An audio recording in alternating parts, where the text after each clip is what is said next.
Hey guys, it's Miko from MO Sound Lab, and today we'll be looking at how to create a djent tone with Amped Roots, our very first amp sim release. Okay, so what you heard in the beginning of this video was actually the Mega Fluff Djent Kit preset, but it did have some modifications done to it.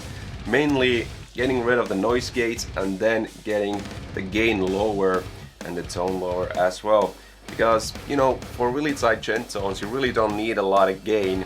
So this is the tone that I have right now with these settings that you see on the screen.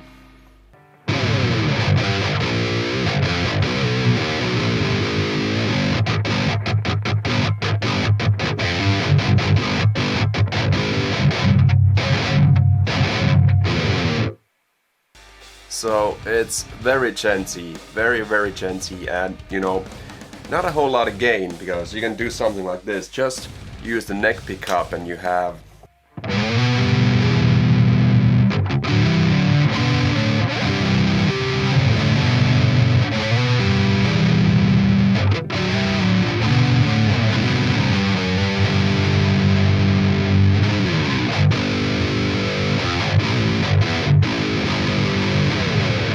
So as you can hear, I can cover a lot of ground with this preset, with these settings that I have here.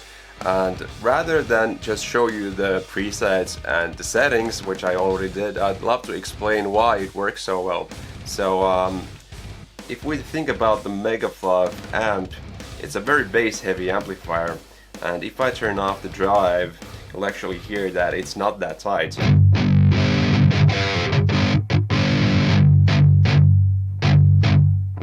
So there is a lot of low end in there, which is okay. It actually doesn't sound too bad. Usually people will use this amplifier so that they lower the bass quite a bit to get that sound tight.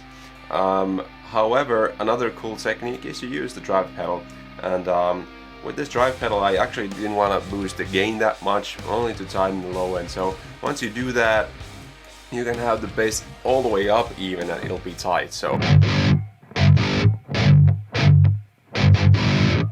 very responsive to your playing, and that's essentially the whole point and purpose. So you boost with a very filtered sound like a drive pedal, and then you can have a lot of bass on the amplifier to fill out the sound and lower the gain. And once again, as you'll hear in every single Amped Roots video, it didn't take more than 1 minute to get a sound going. That would be really good for recording. I could just record with this tone and it would be a sick sound.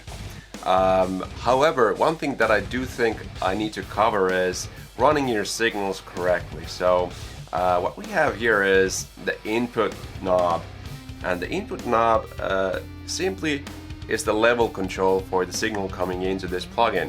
Obviously people will have different kinds of guitars and different kinds of audio interfaces, and they will have some varying levels coming into this plugin.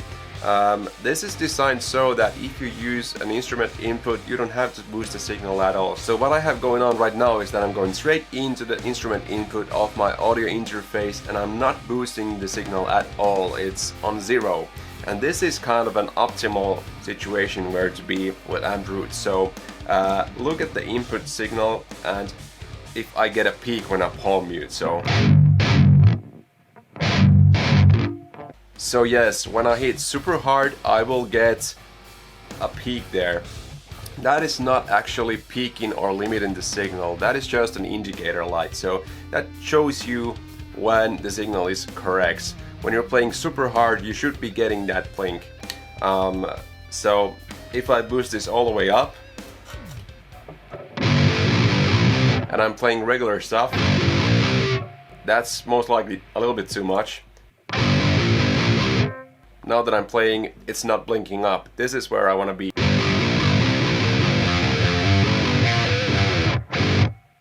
But when I palm mute, I will get a blink. And that's just showing you exactly where you need to be with your input signal. So once you have that running correctly, you should have no problems treating everything correctly.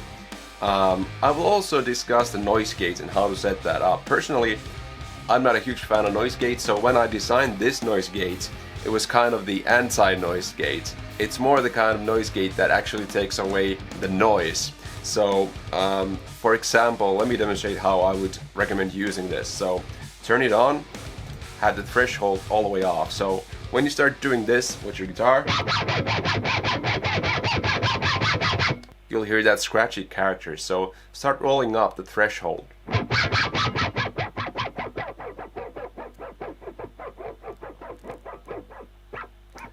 And once you get rid of that scratchy sound, that's exactly where you want to be. So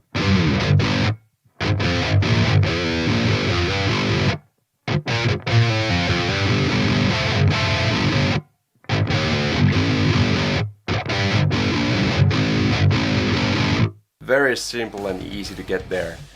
Once again, it's not needed if you don't like it, if you don't want it, because when you're having lower gain like you have here, you don't really get noise. So for example, there's really no noise coming through. It's there just to make your playing kind of even tighter, but it's never gonna cut like a gate, if you know what like a traditional gate will do, where it'll chop your tone very unnaturally. This is meant to be supernatural sounding.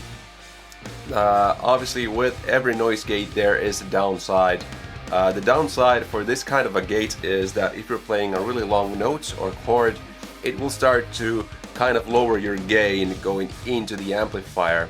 So if I play a long note and then disable and enable the noise gate, you'll hear that there's a very difference in gain when you have a really long note ringing out. So let's have a listen.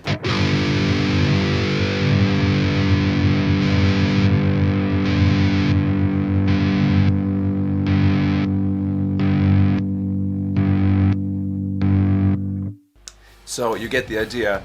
What the noise gate is actually doing is it's kind of expanding your dynamic range. So the notes that you play softer will be even softer than they would actually be, while not using it will be completely natural. So whether or not you ever want to use a noise gate anyways is something that I want to debate many times.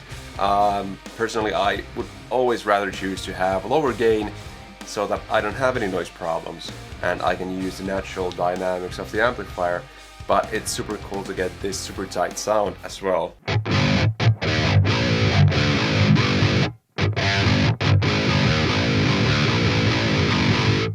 And that's all there's to it. It really can't be a super long tutorial for anti-roots because it's so easy and fast to use. Thank you for watching the video, and if you didn't know this already, one of these amplifiers in anti-roots is completely free, the 5034. So if you're completely new to amp sims, completely new to ML Sound Labs amp sims or the amps line, you can get this one amplifier completely for free. Go check it out and see you guys later. Bye.